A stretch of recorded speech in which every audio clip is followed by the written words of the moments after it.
Hey guys, it's your pokopia, and I'm back to talk about my thoughts and feelings on, the Pokemon Presents today. What I'm going to be talking about mostly is, Pokemon Wind and Waves. I will be giving my thoughts and feelings on them. I will be getting a little bit more into, Pokemon Champions and Pokemon Pokopia. Maybe I'll talk about, Worlds and Pokemon XD. But other than that, I really won't be talking about the card game or the phone games. Those just aren't my cup of tea. I don't really play them. I don't really, keep up with them. But if you do, and that you do that, that is A-okay. Keep on playing and keep on drinking that tea. So the first thing I do want to talk about is Pokemon World and Pokemon XD. I don't understand why they decided to make, XD a thing. And again, I've never gone to Pokemon Worlds or any of those Pokemon tournaments. But to me, they always seem like big conventions anyway. They always just seem like big conventions. They always have like a bunch of interactive material for people other than just, Pokemon battling and all that. Now, then again, I'm always just watching from the live streams and all that. It looks like that from the outside looking in. Like I said, I've never been. So maybe, just maybe, because I've never been there, I should give it a chance, definitely. I'm definitely going to give it a chance. But like I said, I just don't know since it already looks like a convention anyway when you go there.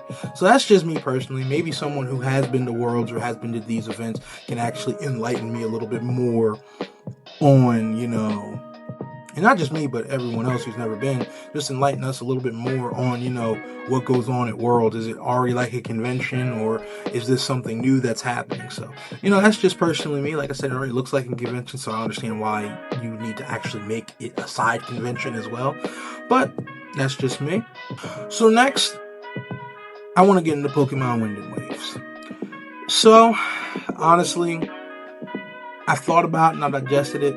And honestly, I'm still really excited about Pokemon Wind and Waves. I'm so excited about it. Like I said yesterday in my video talking about, kind of what I hoped for, Pokemon Days, Pokemon Presents. Like, I was hoping for a lot. And honestly, I can't be more, just from this first initial trailer.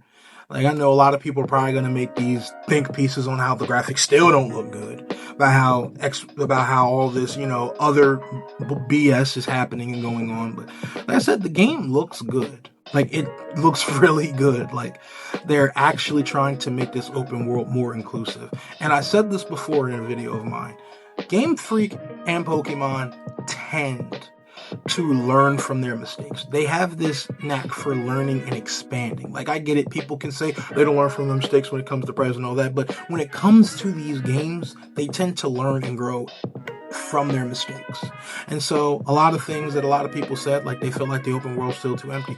Again, people can say that about, this trailer initially, like it just looks too empty, sure, but it's just a trailer. We only got to see a little bit of what they actually have in store for us.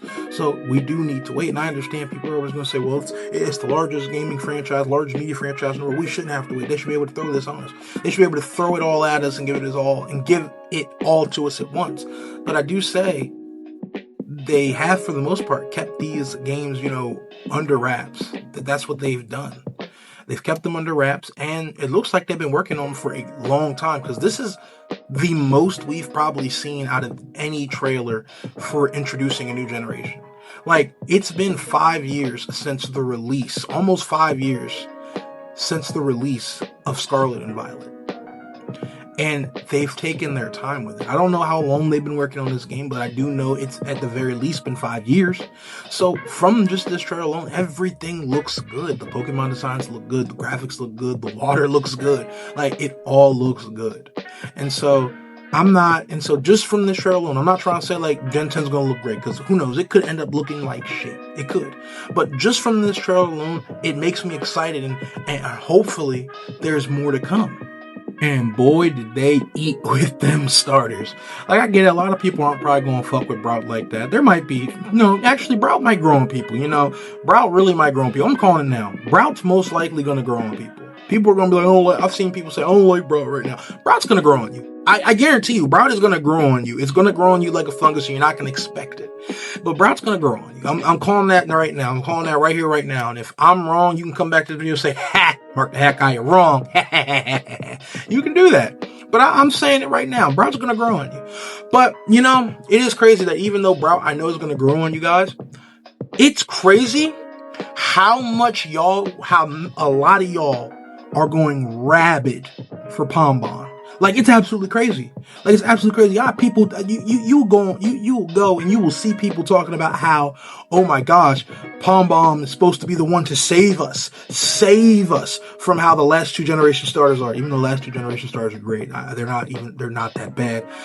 You got people talking about like that. You got people who saying, bro, if that motherfucker becomes bipedal, we're gonna riot. There's people saying if it goes bipedal, we're gonna riot. Bro, this little guy, in the couple hours it has been revealed, people have already gone rabid for it. People are talking about, I'm gonna kill for this book. Yo, I understand, they're really not. But people have gone absolutely feral for Pombon. Like, they have. Bro, I'm pretty sure right now, as we speak, and even as I'm about to release this video, there are probably people out there who have already speculated on the final forms of what Pombon's gonna look like. People are saying, bro, it needs to be a fire fairy type. There are people out there saying, like, you know, just a lot of things. And it's absolutely wild to me how rabid y'all went for Pombon. That motherfucker right now is a Switch 2 seller, because this is a Switch 2 exclusive. Bro, I know a lot of y'all are now about to get ready to buy a Switch 2 just for Pombon, and I know a lot of y'all are going to try to wait for the Switch 2 exclusive version for Wind and Waves. I know y'all are. I already know y'all are. And it makes me excited because, like, I ain't seen, bro, I've been on the internet for a while. I've been on Pokemon side of social media for a while. I ain't never seen y'all go this route before Pokemon.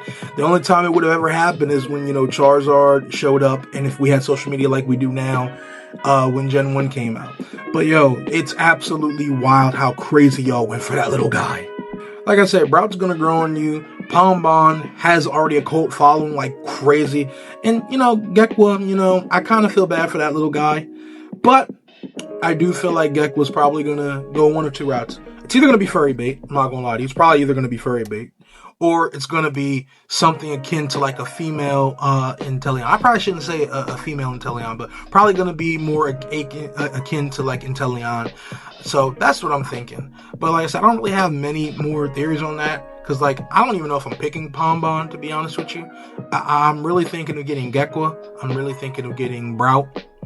But honestly, truthfully, they all look good. You can't go wrong with it. Like, honestly, that they're good. All three of them right off bat just give good replayability. And just not to mention the fact that Wind and Waves just feels so refreshing title name. Like, I don't know how to explain it. Like, the names just feel so refreshing for some reason. Like, it's kind of like, you know, it's kind of like, for some reason, it kind of reminds me of Fruitiger Arrow. You know, if you've been on TikTok and you know, or anyone who's been in those spaces, the Fruitiger Arrow space, it kind of gives me Fruitiger Arrow vibes. I'm not going to hold you. It really does just give me Fruitiger Arrow vibes.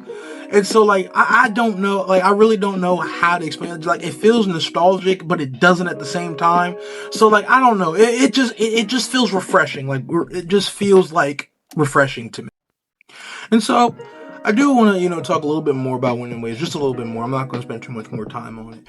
But, honestly, I do find interesting we're going to another island-based region. And so I initially said, like, it looks like we're going back to Alola. But from what I'm seeing, and, like, a lot of people are sharing ideas, I'm starting to, you know, like the idea more that it's based on Southeast Asia. Some people are saying the Philippines. Some people are saying Indonesia. So I am kind of, you know, liking that. I am kind of liking, you know, that theory as well. And the more I look at it, there does look to be, like, a lot more inspiration. There could be, like, you know, there may be more I'm not thinking about, but I do see a lot more inspiration. So I am very interested in that aspect, that we are going back to like another island-based region. So it is nice. And, you know, I'm just hoping for a good time. I'm just hoping that these games will give us a lot of replayability. Like I said, it looks like they've taken their time with it. And so I can't really ask for much more just based off of this first trailer.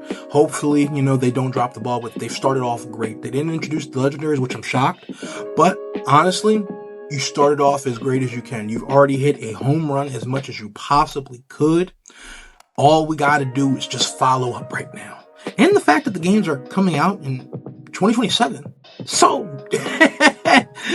we might be in between 5 years between generation releases. So let's go.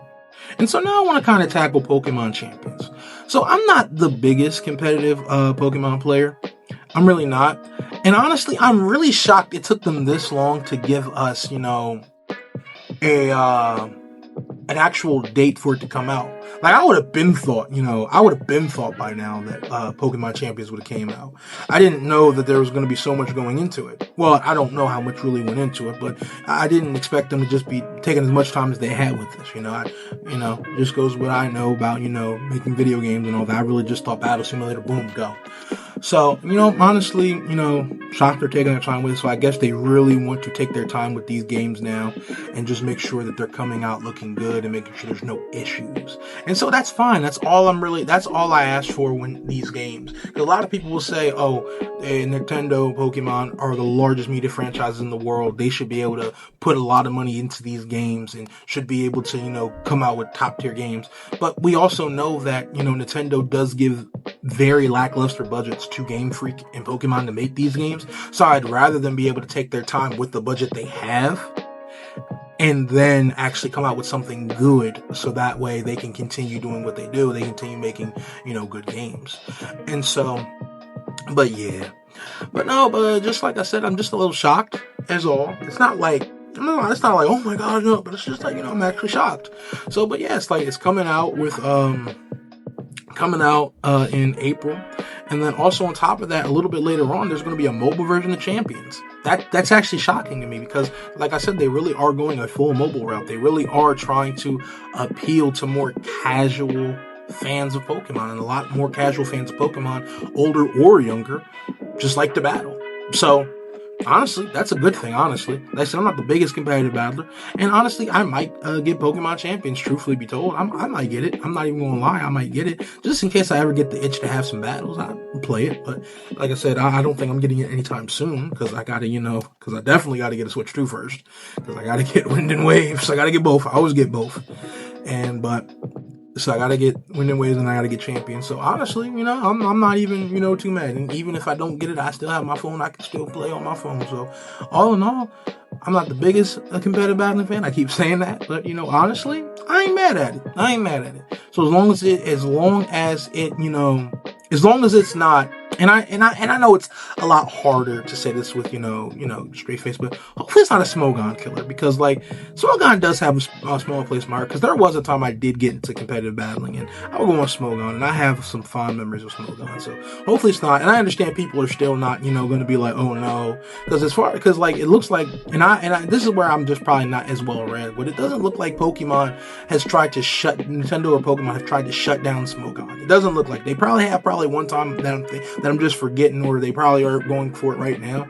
But honestly, as long as we keep Smogon and we get Pokemon Champions, an official Pokemon license of competitive battling and Smogon, honestly, it's good. It's just good for people. It really is. And so now I just want to kind of end this off with Pokemon Pokopia. I'm not gonna lie to you. They kind of selling me on the game a little bit. They kind of selling me on the game a little bit. For those of y'all that don't know, I do have an Animal Crossing Village and all that. I don't play it all that often. I get on there every so often, but I do have an Animal Crossing Village. So from time to time, I do get the itch to, go in my village and all that and play. But, it's kind of selling me just a little bit. I kind of want to get it. I'm not going to hold you. I kind of want to get it. But I don't know. I might have to tell my wife to get it so I can secretly play it when she's not playing. But no. It does look good. It looks good. The game looks fun. It's a nice, slow change of pace. And honestly, it looks good. Honestly, I feel like they're really trying to put a lot into this game to make sure it succeeds. And hopefully it does succeed because, as much as people probably don't like it, the more we experiment with Pokemon, the more, content comes out for everybody. And honestly, Pokemon is inclusive. Everyone, I like to say it all the time when, a lot of Pokemon fans are being fickle, when a lot of older Pokemon fans are forgetting that this is a children's franchise. It's not just a children's franchise. is something I'm also starting to have to see too. It's an inclusive franchise for everybody. And that doesn't just mean we're supposed to just get battles. That doesn't mean we're supposed to just get the mainline games. Like, we have card games. We have a bunch of stuff. We have card games. We have phone games. And we're supposed to just connect with you. Hell, we have Pokemon Go, which is 10 years old. That's fucking crazy. Dog, that's fucking crazy. It's fucking crazy that Pokemon Go is 10 years old right now. That's fucking wild. But it's for everybody. Like, Pokemon has never been one to shy away from experimentation. We know this. And honestly, with this, I hope it succeeds, because it just gives the people of Pokemon a chance to be more creative and a chance to explore and, ultimately get more fans in for the mainline games. And like, it's always good. It's always a good thing to explore. As much as people don't like change, it's always good to explore. It's always good to test the waters and see what you get. And like, because they're the largest media franchise, they got the money to burn. They really do. But yeah, no, I really do think that this Pokemon Presents, while I wish there was a lot more, I wish it was bigger. I do wish that for the 30th anniversary, it was a lot bigger. But for what we got, for everything that we did, they kept it nice and simple. They kept it nice and simple. They didn't overextend. They didn't, overplay their hand. They didn't do anything crazy. They didn't underrepresent anything. They did what they were supposed to do, honestly. Like, granted, could it have been more of a spectacle? Sure, it could have been. It could have been more of a spectacle. But they kept it simple, because at the end of the day, Pokemon is very simple in nature. And so, yeah, those are my thoughts on everything. And so, yeah, let me know what you guys think about all this. Did you like the Pokemon Presents? Do you like everything that's coming out? Do you hate it? Do you think we're just wasting our time? All that. But all in all, I do think it's good for Pokemon that we've reached 30 years. And so, hopefully, to 30 more when I'm 61 on my couch still playing Pokemon. Hopefully we're there. All right. Have a good one.